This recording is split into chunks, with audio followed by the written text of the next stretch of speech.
I'm Lacey Nobles with the City of Lubbock. We will start here just in a few seconds, give our media partners time to join us.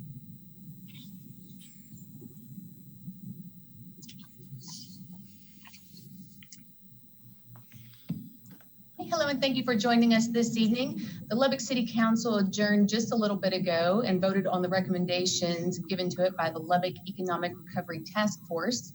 Today's panelists are Lubbock Mayor Dan Pope, City Councilman Steve Massengale, Robert Taylor, Dave Marcinkowski, Director of Public Health Catherine Wells, and Local Health Authority Dr. Ron Cook.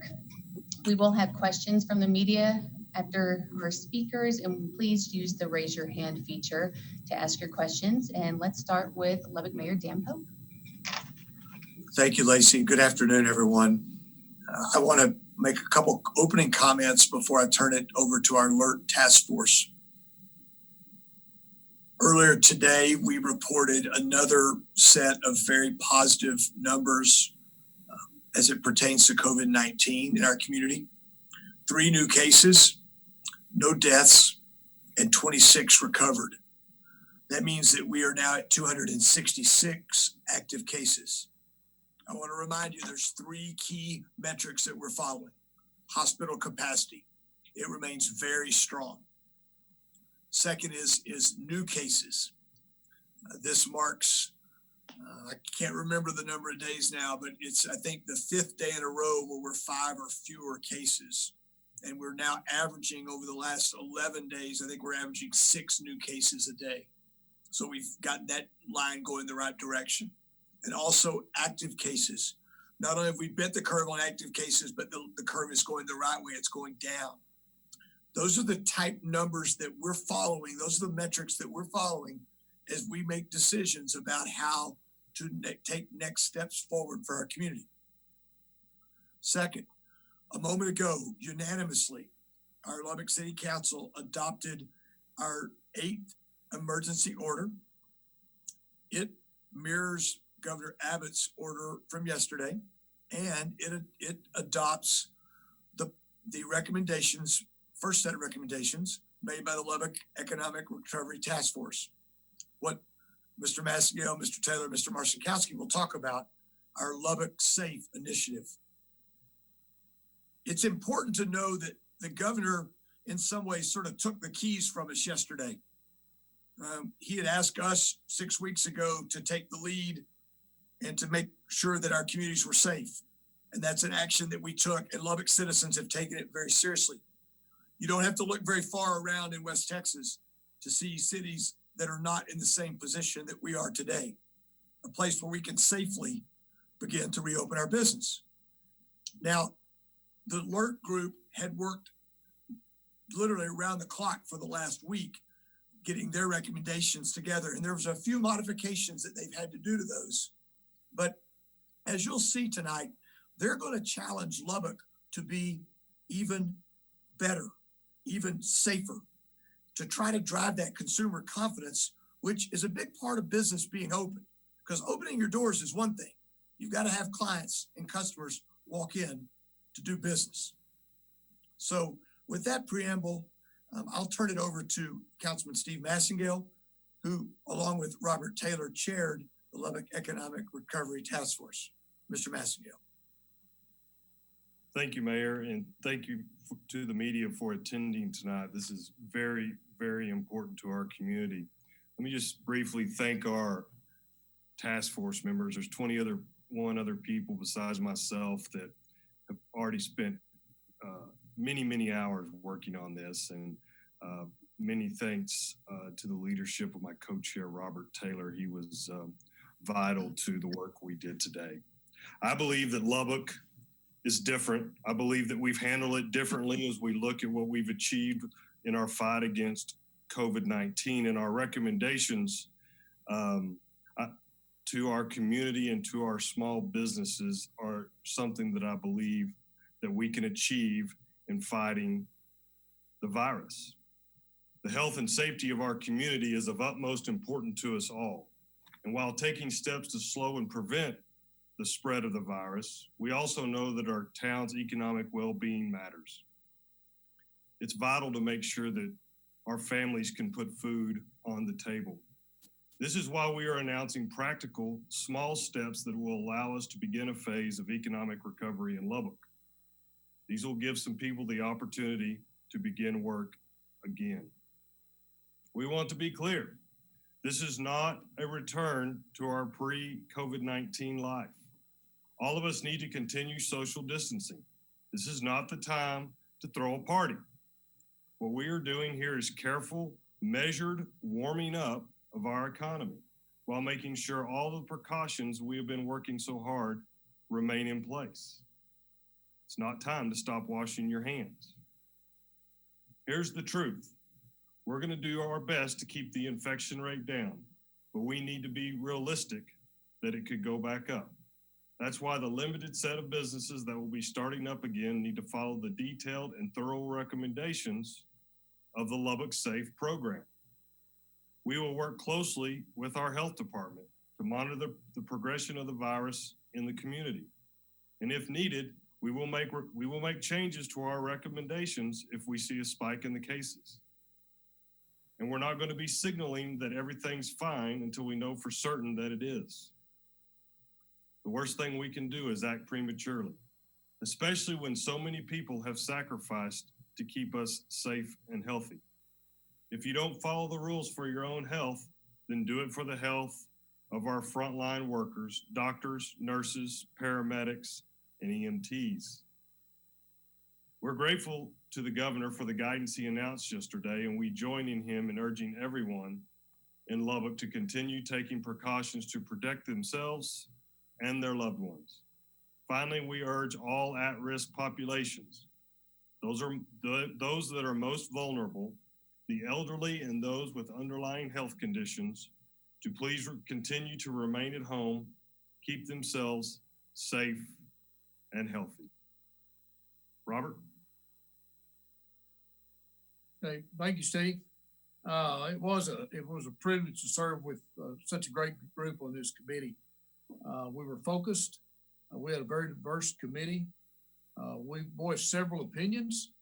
We had input from all different sectors, medical, education, business people. We reached out to experts. We reached out to many local individuals, to local groups, to citizens, and to local businesses for input. And we also received mounds and mounds of research material contributed by city staff and also from individuals. When you look back at what the governor's decree was, it said many, many times in there, it was a minimum standard, minimum protocol. And I believe that to be true. Our Lubbock plan outline was built to put several more people back to work, but it was also built with a focus on safety, put them back to work with the guidance of best practices, and put them back to work in something we know would be successful. The committee is an ongoing committee. It's not just one and done. We'll monitor it as we go forward. We'll see our progress, and we'll put back in place what we can. And hopefully we will not ever see anything we take away. The document comes with communication, and hopefully I think today we'll see some of that communication, because it's so important of what we communicate to our citizens, our business people. This is the key to success for this whole committee's work and Lubbock's successful coming back to business. We need to get back. We need to get people working. And it's all about business leaders, business employers, and our citizens to be self-disciplined. I think what we want to see citizens and businesses think, what else can I do to make things safer? We don't want citizens and business say, what can I do to get around these requirements? That's one thing I like about Lubbock Safe program. I think we'll see a lot of businesses voluntarily step up so they can put the decal in the window, so they know the citizens locally have confidence that they can go in a safe and clean environment. So a lot of work done, and one of the ones that really, really did a lot of hard work on this was Dave Minkowski, that I'd like to turn it over to now. Thank you, Robert. I'll be brief. I think for me, it's about acknowledging what happens when you get a group of thoughtful and compassionate volunteers who have the support of a great city council and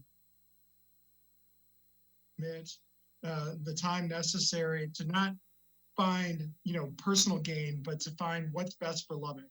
And our driving force was, keeping the people of Lubbock healthy and safe, as well as we feel very strongly that starting our economy back going and getting our folks back to work being a critical part of that. We had a very diverse group that, looked at this very complicated challenge and realized early on we're rewriting a playbook and there aren't any really right answers. I mean, anybody could be right. And we heard it from both sides, folks who felt like we should open it all the way up, all the way down to people who felt like keep it closed until we get to a point where there are no more cases.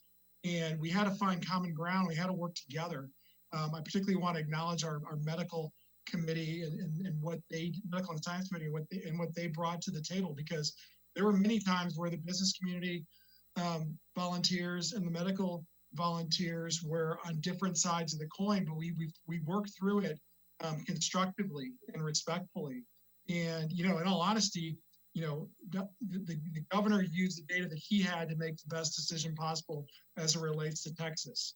We shot at a moving target up until yesterday, hoping that the governor was going to give us, a little more freedom to do things a little differently. And as we've shared today, we had a different expectation, but that's fine. Because again, we're not sure who right and wrong is. We don't have the data to be able to do that. We did the best we could with the information that we had. And I couldn't be more proud of the work that we did. And I'm excited about Lubbock Cares. I'm gonna do my best to encourage as many business leaders that I know, as well as whatever else it takes to get businesses within Lubbock to adopt this.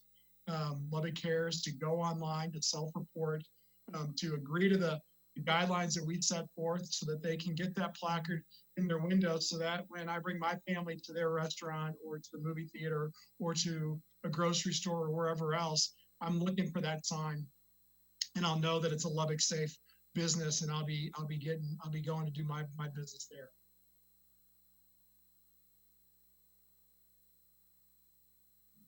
Okay, thank you. Thank you, Dave and Robert and Steve.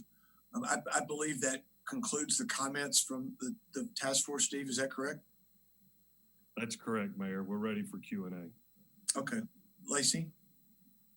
Okay, we'll open it up for media questions. Again, please use the raise your hand feature to ask your questions.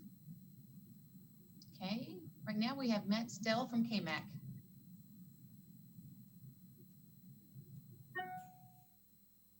Thanks, Lacey. This question is probably for Catherine Wells. Catherine, we've been having some viewers call in today, and actually some folks who work here at the station and we would like to get some clarification on this.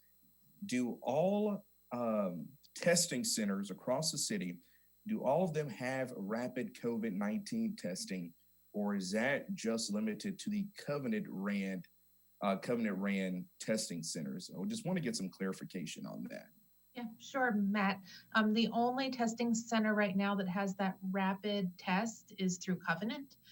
The other testing centers, the swab would need to be sent off to a lab, and we're really looking at a 24 to 48 hour return. And so the one that Covenant runs in Wolford, we know that one for sure has the rapid testing. Is there another Covenant ran one here in the city? I can't speak for Covenant. I believe they have a couple of the machines, but they're the only ones currently that can offer that 15-minute test. Okay, gotcha.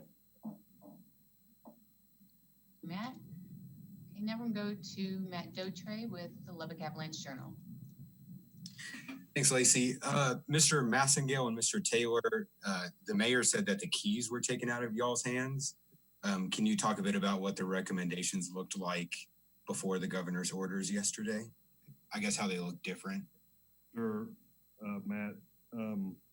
Well, it's the easy way to look at it is that we had included two major industries in our recommendations, which were personal care businesses and gyms, and that's where we were discouraged by his order. Is we thought those businesses could open up safely. We had reached out and worked, the task force had worked with local business owners to help develop guidelines for them to open safely. And I thought they had done great work and understood what it was going to take to keep their various customer bases safe. And so that's one of the major differences. Robert, I'll let you comment. Okay, yeah, I agree with Steve. What we had done in here, we had put together procedures that we could safely open some of the businesses that were not allowed to open. And I think we had great input. There was a lot of safety measures taken on by these businesses, and we prescribed a pretty good plan to reopen those. We'll keep pushing to do that. I also think one difference was that we went into a little bit more detail to give more best practices, to give businesses guidance. And I think most of that made it into the Lubbock Safe program. So hopefully everybody will try to get to Lubbock Safe and get the benefits of a lot of research that the committee did to keep, because that's the main goal. I mean, let's be sure that we understand that we want Lubbock back to work and we want the economy going better, but we got to do it without cost to safety of citizens through this virus. So I think the document portrays that pretty well. Dave, you talked a bit about the wording. My takeaway is that the wording said must. Originally it said employers must take their employees' temperatures before every shift, and the employees must wear face masks. I guess the wording now says that they shall.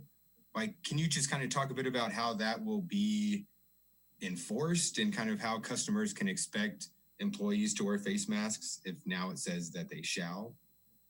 Yeah, I think, well, one thing just to add on to what Robert and Steve said, the other group that we had on originally were bars with our restaurants that the governor took off. And, you know, in all those cases, we had pretty clear guidelines set for each of those different groups. So, you know, you can't really look at the document today and understand exactly what our expectations were for those groups. But, you know, we did work with business leaders in all those different facets to get there. You know, working with our medical task force or medical committee within our task force, you know, one of the big areas that we had a lot of debate around was face coverings for everyone in Lubbock as well as employees only. And not that everyone in Lubbock was necessarily where we weren't going there per se, but we were trying to get it to where employers required their employees to wear face coverings. The governor came out yesterday and his guidance is very clear on saying it's a shall, not a must. And so we adopted that as a part of our Lubbock Cares program today. Thank you. Okay, now we have Meredith Aldis. Could I add on to that one? Oh, yes, sir. I just need to add on that in the decree, it doesn't say employers must not, or it says employers have a choice whether employees in their line of business need to be wearing face masks or not. So it's still out there that a business owner can, if they choose so, require the employees to wear face masks in most industries. Well, and Robert, just to add to that, I mean, we kept requiring face coverings for restaurants and for warehouse and distribution in our guidance today with Lubbock Cares.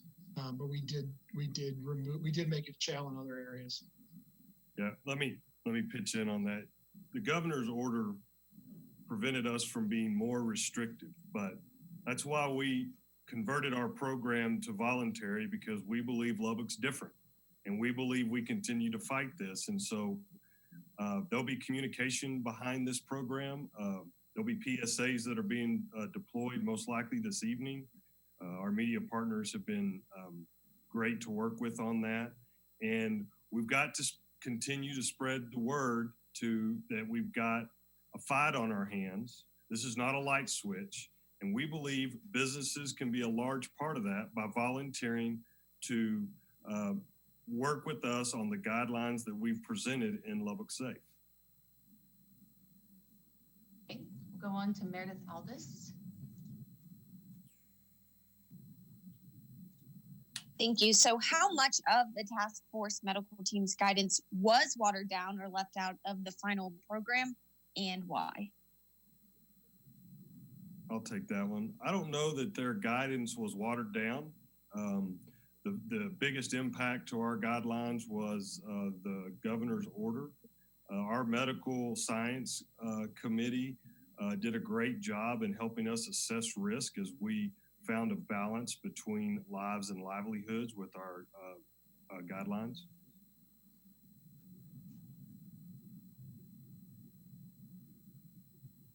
Okay, I do have another question. Where will there be any short-term or long-term city incentives provided to businesses that volunteer to certify? The incentive is the certification, and there will be a way to signify that on the front of your business. You'll be given an image that you can use to promote in your marketing and advertising and social media. And then there'll be a list of those businesses on the city website that you can look at to see if they are compliant with our suggested guidelines. The Lubbock Chamber will also support us in this effort. Yes, and I would add that the big incentive is that this whole program is successful and we don't have to retrack and we keep that flat line going and see that curve go down. That's the big incentive. Sounds like you've been reading Dr. Cook's notes on that one there, Robert. I listen regularly, yes. We have 3 more in queue. We'll do those and then we'll wrap it up for the night. We have Melanie Camacho. Hello, can you hear me? Yes. Awesome. So we know that there's a 25% occupancy limit for businesses that open on Friday, but what about gatherings? How many people are allowed to gather at one place? Like remember a couple weeks ago it was 200 and then it went down to 50 and then 10. What's the clarification on that? So the governor talks about limiting social gatherings, and he refers then back to the CDC and White House guidance on that. The number that's there is social gatherings of 10 or more. And so that's the number that we will go with. We need to be very clear about this. We still need to be staying at home to the best of our abilities. We don't need to be having parties. Dr. Cook and Ms. Wells can tell you horror stories about folks that have, I think, been irresponsible and not been good neighbors and have made decisions that have put not only their family, but the places where they work and their kids and other folks at risk because they chose to ignore these guidelines around social gatherings. So that's still important. That's part of this path to a new normal. And that includes going back to school in the fall. And that means Texas Tech's in school. And that means we get to play football on Friday nights and go to Jones Stadium on Saturday. We've got a lot to do to get to that point. And eliminating these social gatherings is part of that. And as much as we'd love to have Cinco de Mayo parties this weekend, that's not on the plan.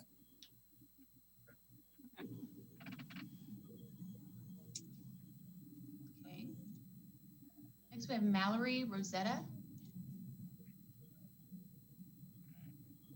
Hello, everyone. My name is Mallory Rosetta. I'm with the Daily Toreador at Texas Tech. So you mentioned how the Lubbock SAFE program is voluntary and you can check online to see if they're following the guidelines. But what happens if they are not following the guidelines? Like, is there a penalty? Do they get their certification removed? What happens with that? I'll take that.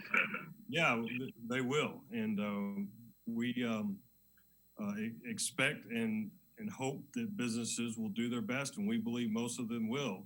But if for some reason we find that somebody has self-certified and they can't keep up the standard that we presented, then they will lose their certification.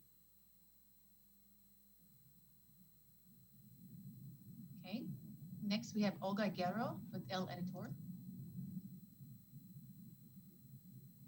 Good afternoon, good evening. I've been following y'all all day, but it's been enjoyable. I've learned a lot. I have a question and then a follow-up. Are the number of tests administered in direct correlation with the number of cases? Like, are the same amount of tests being given and receiving the same decrease that we've been, saying that we have? I can go ahead and take that one. We've seen actually increases in the number of testing. We actually have more testing locations available. And at that same time, we're seeing a decrease in the number of positives. So as more and more we go into the weeks up ahead, are we going to increase the testing, the number of testing? Yes, so we're opening the testing site at Patterson Library. That opens tomorrow at 1 o'clock. And we still have the 3 other testing sites available. And we're seeing more and more kind of primary care, point of care testing available throughout the community. Okay, thank you. All of our media questions. Anything else the panelists would like to add? Steve? I want to add a couple things. One is that the foundation for all this, and I made this comment earlier, is to make sure that our vulnerable populations are protected. I can't emphasize that enough, especially those citizens that are 65 and over. The other thing that's important, that whether it's the governor's order or ours, it's voluntary to open up. Friday is the start of the governor's order, but if it takes your business a week longer to get your supplies ready or prepare your staff, well, then I think that's what you should do. Do it. Take the time to do it. Right. Tested, had access to test. And then the last thing is, let's just remember the goal. The goal is to stay the course, social distance, wash your hands, cover your face, so that we can get back to normal, have our kids in school, so we can have football games in the fall, and let's get this beat in Lubbock, Texas. And I believe we can do it. Anyone else? Okay, well, thank you all for joining us, and thank you to our panelists. We hope you'll have a good evening. Thank you. Thanks, Lacey.